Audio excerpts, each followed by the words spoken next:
Hello and welcome to another episode of Earth911's Sustainability in Your Ear. I'm Mitch Ratcliffe, your host, and we're going to be doing another innovator interview today with Ben Weir, who is the North American Business Development Manager for Loop. Now, Loop is a fascinating shopping service that not only delivers stuff to you, it picks it up after you're done with it, takes it back, and recycles it responsibly. Ben, welcome to the show. How are you today? Thank you, Mitch. I'm doing really well. I appreciate the platform to talk about Loop and all the things we're working on, and special consideration for everyone who's dealing with this really scary and uncertain time that we're facing right now. Well, I completely agree. It's a terrible time for a lot of us. Also, a time where most of the ways we are habituated to living are up in the air, and it's an opportunity for change. How's Loop see this as an opportunity to change the way we buy and recycle things? Yeah, it's with every sort of gap in the market, there is that opportunity, and I think that's how we've always approached business at our company. For the last 20 years, our parent company Terracycle has been disrupting the status quo, and it takes sometimes these sorts of large shifts in consumer behavior to do so. So, with Loop, our core idea is that we really want to go back to the way we used to consume products in the era of the milkman or in the age of yesteryear, where packaging was more than just really the vessel in which we consumed our products. It really was something that was celebrated. And because of that, manufacturers designed it in a way that was more impactful and a better consumer experience. And at its end of life, it wasn't treated as this something that could just be discarded and would become waste, but rather it was something that would go back into a system where it could be reused many times over. And that's why if you go to a thrift shop today or an antique shop, you might see some of those historic milk bottles still on the counters there as something that really has been time tested and true. So in terms of what we're thinking with Loop, it's really the perfect time to rethink our consumption habits, to take this really negative experience that is affecting everyone, and really thinking about when we come out of this, what opportunity exists for us to make a change in each and every one of our lives. And packaging and consumer products are something that's ubiquitous. We see it everywhere. We are, kind of levers for change by the way we purchase and interact with these products throughout their life. And then, of course, how we dispose of these goods plays a really big role in not only, the environmental part of this entire supply chain, but also the economical part. This is an interesting service. I remember milkmen, and there were a couple of things that we had to learn about the milkman. You had to rinse the bottle out before you put it back in, or you ruin the bottle. And people stole the bottle sometimes. That's the other thing that was going on. But it was you had to be attentive to the full life cycle of the product. And you were tuned into it because somebody showed up and dropped it off and also came back and picked it up. There was a sense of responsibility for the packaging. Now, Loop provides all sorts of different kinds of products. It comes in a canvas delivery bag that gets dropped off, and you take your stuff out, use it, and when it's done, put it back in. What does that cost? What do you do to get started with this? Is it a membership program? How does somebody become a Loop shopper? Yeah, I think just to backtrack, you remember that you're the age of the milkman, and that was the prevalent model, not just for milk, but for so many different products. Mm-hmm. What really happened in the industry is we shifted into a different ownership model where we were able to introduce profound convenience and cost effectiveness to the consumer by making packaging disposable today. So, there's no, it's not surprising why you don't have that same sort of feel or interaction with the products you're consuming today that you did maybe iconically with that milkman example. So with Loop, we're honoring the past, but really modernizing. So when we have set up our e-commerce platform, it's all about convenience and cost effectiveness, because if we don't really hit on those tenets, then we kind of see that, models like the milkman phased out for a reason as we sort of got to more modern consumer driven times. So in the system that we've designed, it is, just like at an Amazon or any other kind of e-commerce today, a consumer goes, they put items into their cart. The difference really within our system is that consumers, rather than purchase the packaging as part of the product offering that they're looking at, are now putting a deposit down against the packaging. So in terms of what it might cost for a consumer, you would pay the same cost you would today. $3 for your container of milk, or $5 for your breakfast cereal. But in addition to those, you would put down a small amount in the form of a deposit. And that deposit securitizes that investment that any manufacturer who makes those goods is putting to make a more durable, more beautiful, more functional offering for their product, really giving you that elevated, perfect experience, while at the same time also giving you something that is going to deliver your package to you, the consumer. So all of those items that a consumer orders get delivered in that canvas bag you mentioned. We call it the Loop shipping tote, and that's delivered directly to your door. Consumers are then able to use those products and enjoy them, and when they're done, they put them back into the package rather than having to clean it like in those milkman days. Dirty, used as is, it becomes really your waste management bin of sorts. And then those all go back to Loop, where they can be reverse engineered, pick packed, clean, sanitized, and then used by another manufacturer and consumer. So that's interesting, because you're making durable packaging. The washing that we consider essential to the recycling of single use isn't even necessary. So you're creating a different form of convenience.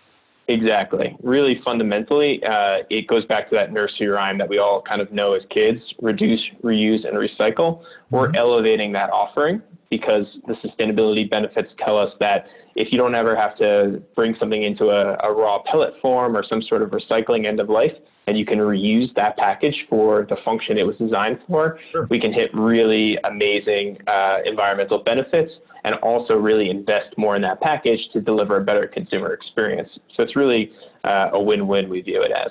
Now, is this nationally available today? And I know it's also in Europe. Could anybody listening try this out, or is this something that you need to be aware of your geography? So it is limited right now. We're still in pilot stage. So if you're a consumer living in the Northeast United States, essentially from Boston down to Washington, D.C., you'd be able to access the platform now in a limited format. It's directly off our e-commerce website, which is loopstore.com. And similarly, if you're in Paris, France, you'd also be able to access a very similar version of the Loop system, essentially about 200 products in each market that are currently available to those households.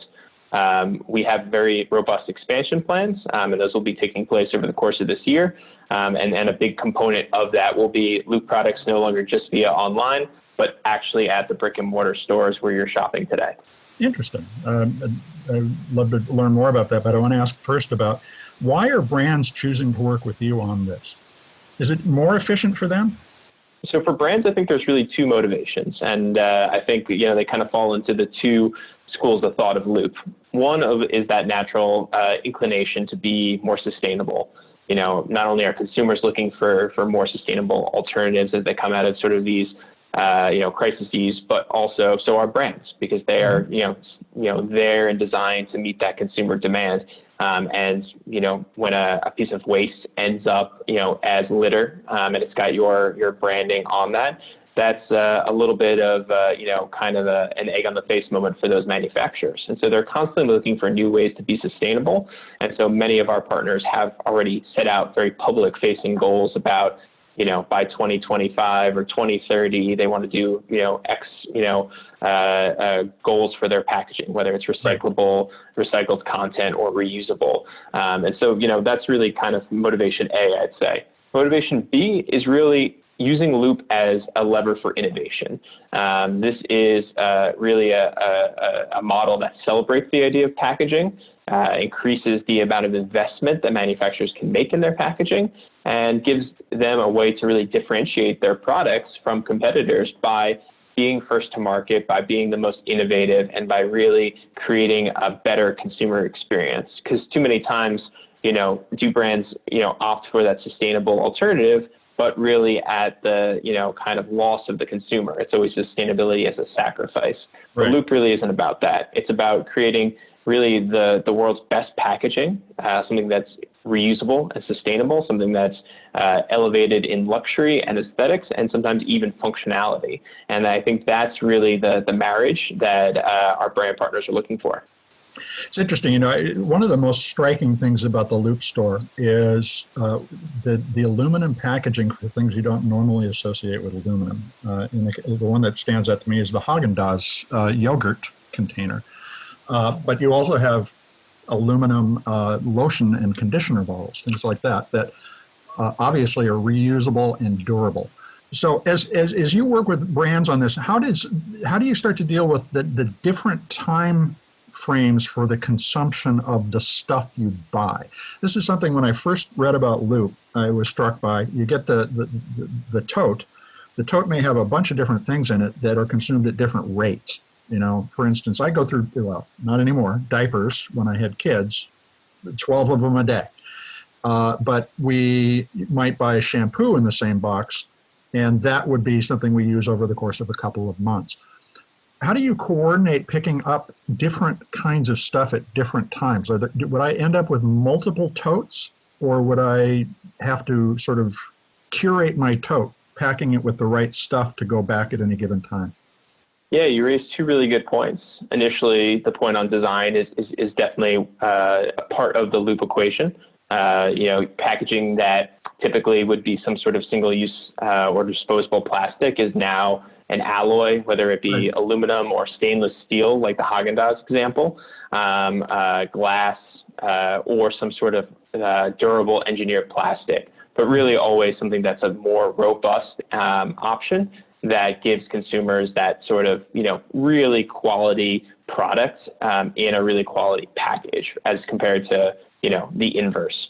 So in terms of how consumers interact with products on the platform, that's very simple in terms of, giving the consumer options. For us right now, we're in pilot phase. And so it's all about giving the consumer as many options as possible. So as a consumer, if you're shopping the Loop platform today, you can order products on a single basis or on a recurring basis. Okay. Single basis would be like you would purchase products today. So you would order a basket full of goods. Those goods would be delivered to your house. And when you're done, those packages are then simply sent back to Loop, and all your deposits come back to you. And it's the end of a transaction. But also within the Loop system, this idea of reoccurring ordering or subscription is also something that we're really keen to understand and see how that works for the consumer. So in that model, you would purchase your goods, you would put down that deposit on your items, and then when you're ready to send back those items, rather than getting your deposit back immediately, it would actually trigger the reorder of a new set of items. And so that way you always sort of have product in your shopping basket coming to you when you need it. Now, of course, the obvious question would be, if I'm sending something back and then I'm waiting for a new order, what's that lag time? And the answer is it's about 24 to 48 hours. So our recommendation, of course, would be if you wanted to have something on your shelf at all times, you would order 2 at the onset so that you have 1 in your Loop and 1 on your counter at all times. And what we're finding is consumers are usually cycling between 1 to 2 totes and really looking at anywhere from 2 weeks to a month per tote. So there's really a nice kind of cycle that happens where consumers are always sort of getting the products that they need and are returning the items only when they're finished with them. So this is a good time to explore this. And for our listeners in the Northeast, are there promotions to get started with Loop that will help them save money just right now because of COVID? Yeah. So, we really try to, be as, considerate of the situations as possible. We're sitting on a really large collection of Clorox wipes right now. And so, we're seeing an increased sales in certain categories that, are really relevant to the consumer. So we try to find ways to incentivize and reward those consumers for shopping the site. Right now, at least in the U.S., we're offering $150 equals free shipping. Which is a benefit to consumers who put that certain amount of dollars in their basket. We're also offering free flat rate shipping of $20 on every other order. And in addition to that, we're offering different promotions like getting a free Häagen-Dazs at the time of your order with any sort of dollar ring that your basket hits. So always looking to find ways for, for the average consumer to be able to shop our platform. So that's great. The other thing that is a pressing concern right now, and a lot of folks at home worry about this with food delivery from restaurants as well, is the contact with the delivery person or the safety of the delivery person coming to a home. Are you having to take any special COVID-related steps to protect your workers? Yeah, it's a great question. For our logistics, we don't manage those things in-house, so we outsource to UPS. So one of the most trusted names in logistics, and they're able to, implement a lot of different things, not only on the COVID front, but even, as we think about the long-term vision for this partnership with sustainable vehicles and those types of things that, if it was just Loop managing our own set of drivers, we wouldn't be able to perhaps make that same level of investment. So we really try to utilize existing channels and supply chains wherever possible. And for the Loop system, there's no sign off needed or anything like that. So it's always 100% contactless delivery, which I think in this case is really helpful because that manages not only the delivery of goods to your house, but also that return pickup by that same UPS driver. That's great. Now, you mentioned that you're starting to offer this at retail locations. What is that like? Do you get the tote, fill it as your shopping bag, and check out at Kroger or at Walgreens? Yeah. So later this year, in partnership with our retailer partners, we'll be offering select urban pilots where sections of their stores will be dedicated to Loop products. So similar to our e-commerce shop, you would be able to walk into one of these stores and you would see a section of durable goods with communication from Loop about, why these items are different and why you might pay a deposit temporarily on these items, but still have that access to all those products that are within our product universe. As a consumer experience, then you'd be able to check out at the register like you typically would, and then you take those products home. Once you have those products at home, you can either choose to mail those items back in or drop them off at a participating location. And those locations will be not only the store where you purchased that item, but at local fast food restaurants, at local community centers. We're starting with a real small, probably one city in the U.S. to start, but we'll be able to really focus then on density and making sure that experience is very convenient for the consumer so that they can return their items the same way they would send them back through the mail within the Loop e-commerce system, and they'd still have that same experience. Well, this is fascinating, Ben. And I want to thank you for joining us today. Is there anything you want to remind folks about their sustainability, especially in the midst of the COVID crisis, that they should be keeping in mind as we sign off? Yeah, I mean, there's a huge need for disposable items now. I mean, we see it everywhere, from the wipes that we wipe things down with to the small containers of hand sanitizer, the gloves that our doctors are using, and the masks that are protecting all of us. So there really is an important role that disposability and a certain convenience and cost effectiveness that disposability has brought us. And that's keeping us all very safe. As we transition, though, out of these crises, we have to make sure that the systems that we design and the products that we buy really are, kind of crisis-proof, and we're able to then transition into a more sustainable future, because the same environmental concerns that were happening pre-coronavirus are still going to exist after. And so, as we look to that, it's something that we all can kind of control through our ability to vote with our dollar. And hopefully the systems like Loop will give you a very easy way to make some of those small changes in your day-to-day life. Well, thanks, Ben Weir, Loop North American Business Development Manager, for joining us today on the show. Hope you have a great day. Folks, check out loopstore.com. If you aren't in a region where you can shop this, at least take a look. You'll be really impressed with the striking design of this packaging. It's something new and different, and we want to encourage everybody to check it out. This is Earth911 Sustainability in Your Ear. I'm Mitch Ratcliffe, your host, and we'll be back with another innovator interview soon. Folks, take care and stay safe.